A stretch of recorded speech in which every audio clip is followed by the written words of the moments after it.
Alright, so this is 2 days after the last video.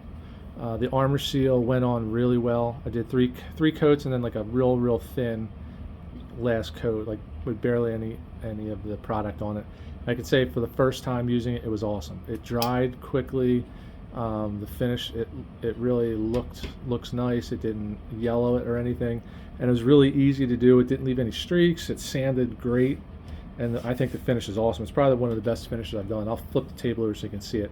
The rest of this is all shellac, because that's what I had and that's what I normally use, so I use that. I just wanted to show the way I attach my tabletops with these clips. I just use the mortises are made with my Domino, and then I pre-drill, and these are 1-inch screws.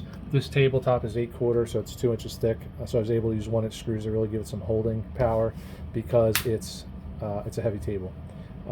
The wood is going to move, you know, with this way and that way. So these aren't bottomed out. So if it does go like this, it'll be able to move.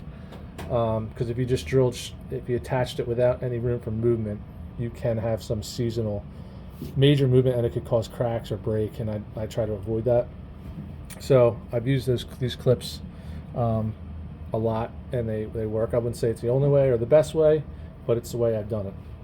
So my little helper over here, are you cleaning up? Okay, thank you. It turned out nice. So I'm gonna try and pause this and see if I can flip it over so you can see the finished product. All right, so that is the top. I'm holding this pretty high so I can't see how well that looks. But it is like glass smooth. And if you know red oak, it's really porous, so this really filled in all of the grain and you can't feel any of the grain. And the coats weren't thick at all, so I love this finish. I'm glad I tried it. Now on the sides, where I use the I'm drawing a blank on what I used. Anyway, you can feel the grain a little bit. It's not much, but compared to the top, you can really feel it. Although I did really sand the top a lot more. I went to 220, applied it, and then did 320 between coats, and the sides I didn't go crazy on. But I think it came out nice.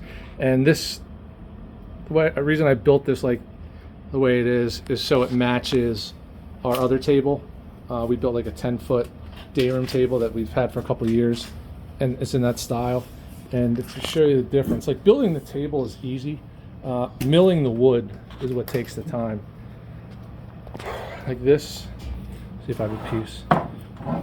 This is what that table was, at least the frame, like the legs and the skirt. The top was made by a local woodshop, Myers. They donated it, so it saved me some time.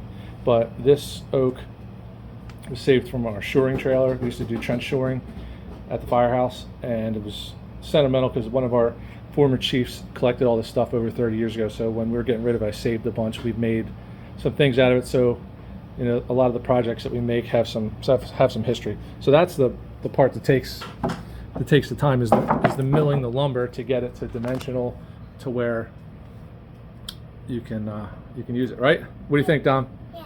You want to take it to the firehouse? Yeah. All right. Say bye, guys. Thank you. Bye, guys. See you. Say see you later. See you, guys. All right. Hope everybody likes it. So firehouse coffee table. It's a wrap.